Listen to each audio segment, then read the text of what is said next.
आज यानी 28 मार्च को ऑपरेशन एपिक फ्यूरी 1 महीना पूरा कर चुका है, लेकिन इस 1 महीने के बाद भी मिडिल ईस्ट में बारूद की गंध और धमाकों की गूंज थमी नहीं है।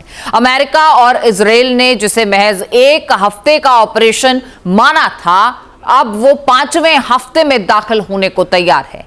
इस 1 महीने के दौरान ऑपरेशन एपिक फ्यूरी महाविनाश का रूप ले चुका है। सवाल अब यह है कि अप्रैल के महीने में अब क्या होगा? क्या ये और घातक होगा? देखिए।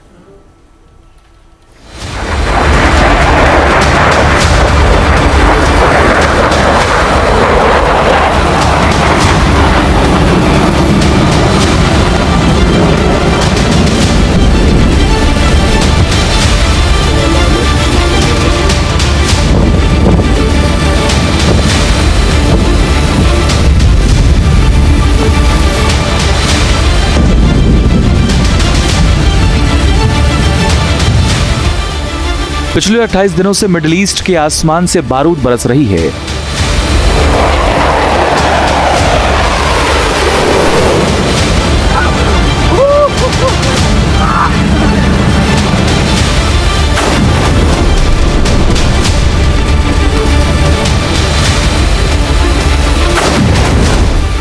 पिछले 28 दिनों से ईरान से लेकर इजराइल का तांडव मचा है।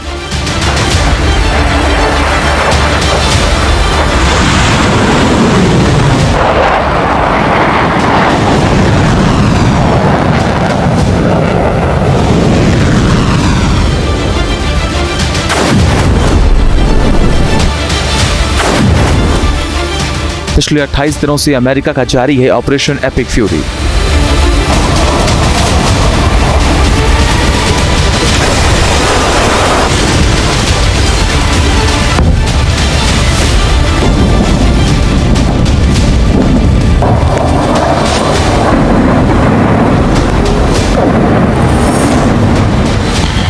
मिडिल ईस्ट में अब दिन की शुरुआत सूरज की रोशनी से नहीं, मिसाइलों के धमाकों से हो रही है।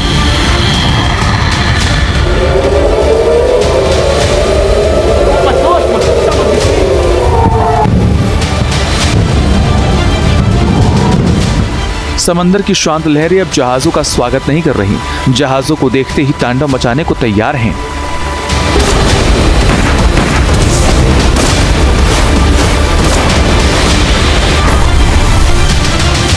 इतिहास गवाह है कि युद्ध शुरू करना आसान होता है, लेकिन उसे खत्म करना सबसे मुश्किल।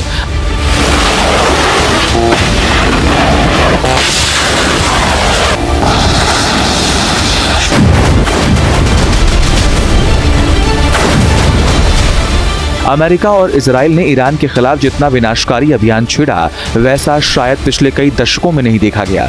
आसमान से लेकर समंदर तक घेराबंदी, घातक बमों से लेकर घातक नावों तक, मैसेज लाउड एंड क्लियर है। आने वाले दिन और ज्यादा विनाशक होने वाले हैं, लेकिन सबसे पहले जान लीजिए इन 28 दिनों में अमेरिका का ऑपरेशन एपिक फ्यूरी ने ईरान में किस तरह तबाही मचाई है।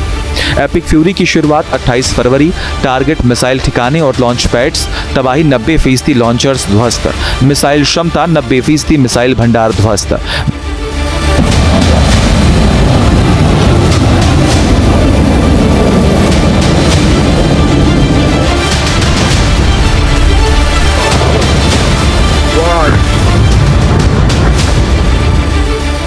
मिसाइलें ईरान का सबसे बड़ा डिटरेंस थी, लेकिन लॉन्चर्स प्लेटफॉर्म की तबाही की बदौलत अब ईरान की क्षमता वो नहीं जो शुरुआत में थी। यानी मिसाइलें तो हैं, लेकिन उन्हें लॉन्च करने के लिए उतने लॉन्चर्स नहीं हैं। ऑपरेशन एपिक फ्यूरी की शुरुआत जितनी खामोश थी, अंजाम उतना ही शोर भरा है। अमेरिका ने अपने सबसे घातक B-2 स्पिरिट स्टील्थ बॉम्बर्स और F-35 फाइटर जेट्स को काम पर लगाया है। इन विमानों ने ईरान के मिसाइल सिटी को चुन चुन कर निशाना बनाया। अमेरिका ने उन कमांड सेंटर्स को तबाह कर दिया जहां से मिसाइलें फायर की जाती थीं। 90% लॉन्चर से खात्मा होने का मतलब है ईरान के पास अब बहुत कम मिसाइलें बची होंगी। लेकिन ये कहना गलत होगा कि मिसाइलों का जखीरा खत्म हो चुका है। अमेरिकी सेंट्रल कमांड का दावा है अमेरिकी फोर्स 28 दिनों में ईरान में अब तक 10,000 से अधिक टारगेट पर हमले कर चुके हैं।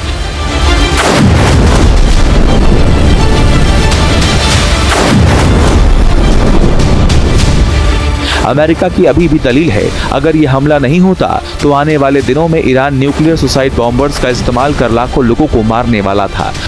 We're in the fourth week of the campaign and remain on plan or ahead of plan in achieving very clear military objectives for eliminating Iran's ability to project power in meaningful ways outside its borders. U.S. forces have struck more than 10,000 military targets. In fact, we hit the 10,000th Iranian target just hours ago. And if you combine what we've accomplished with the success of our Israeli ally, together we have struck thousands more, clearly demonstrating that we're stronger together.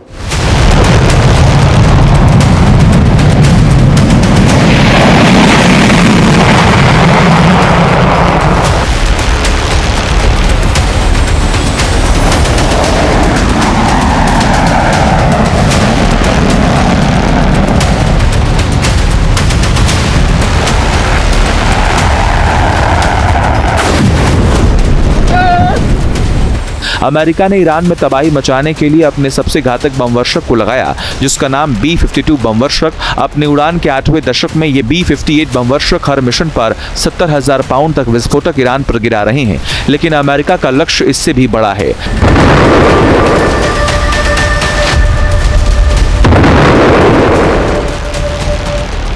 Iran की जमीन के अंदर nuclear ठिकाने और America का महाविनाशक हथियार दोनों ही एक दूसरे के आमने सामने हैं।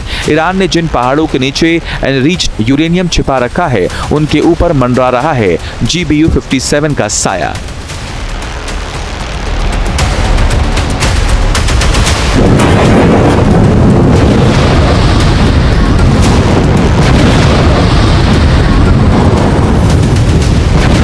आसमान से गिरती एक मिसाइल और पलक झपकते ही सब कुछ राख। लेकिन ये कोई आम मिसाइल नहीं है, ये है GBU-57 मैसिव ऑर्डिनेंस पेनिट्रेटर, जो महज एक बम नहीं बल्कि इंजीनियरिंग का वो नमूना है जिसे पाताल में छिपे दुश्मनों को खत्म करने के लिए बनाया गया है।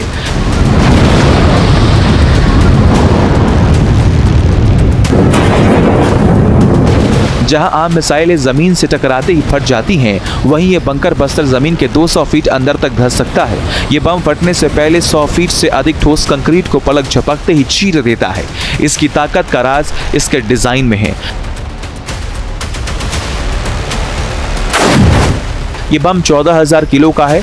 इसका 80% इसके बाहरी कवच यानी अलॉय स्टील केसिंग का होता है। ये स्टील इतना सख्त है कि सुपरसोनिक रफ्तार से जमीन से टकराने के बावजूद टूटता नहीं है।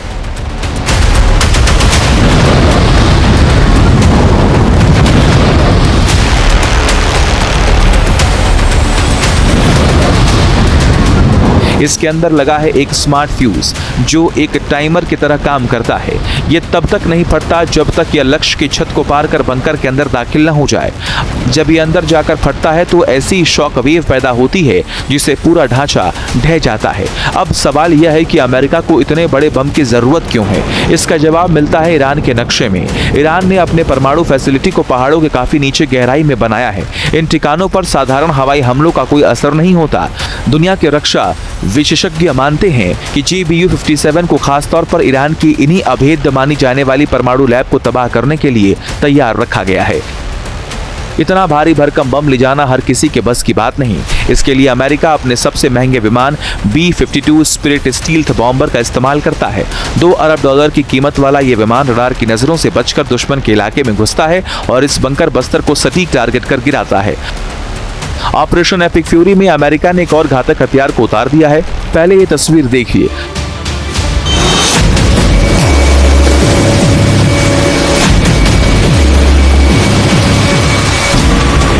समंदर की लहरों पर दौड़ती ये सिर्फ एक नाव नहीं बल्कि आधुनिक युद्ध की वो नई ताकत है जिससे दुश्मन का बच पाना नामुमकिन है। अमेरिका ने पहली बार पुष्टि की है कि ऑपरेशन एपिक फ्यूरी के तहत खाड़ी में अब इंसानी नहीं बल्कि रोबोटिक कमांडो गश्त लगा रहे हैं।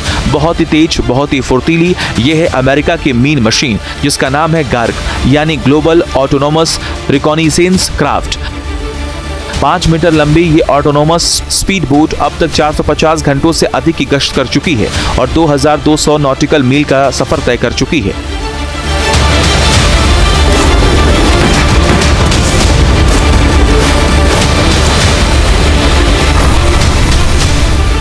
ये नावें सिर्फ निगरानी नहीं करती बल्कि जरूरत पड़ने पर कामिकेज यानी आत्मघाती ड्रोन बनकर दुश्मन के जहाजों को निस्तनाबूद भी कर सकती हैं।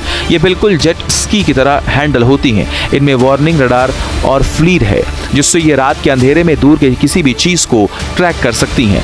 क्रेन ने पहले ही दिखा दिया कि कैसे महज $2.5 लाख की छोटी ड्रोन नावों ने रूस के अरबों डॉलर के ब्लैक सी फ्लीट की कमर तोड़ दी। अब अमेरिका भी इस राह पर है। ब्लैक सी कंपनी हर महीने ऐसी 32 नावें तैयार कर रही है जहां एक अमेरिकी डिस्ट्रॉयर की कीमत $2 बिलियन है। वहीं ये सस्ती और घातक नावें ईरान की खतरनाक मंसूबे के सामने एक मजबूत दीवार बन गई है। ऑपरेशन एपिक फ्यूरी का पार्ट 2 अप्रैल में शुरू होगा जो मार्च महीने से अधिक घातक और अधिक विनाशक होगा। दुनिया सांस रोककर इंतजार कर रही है। युद्ध किसी समझौते तक पहुंच जाए नहीं तो विनाश तय है। Team news nation.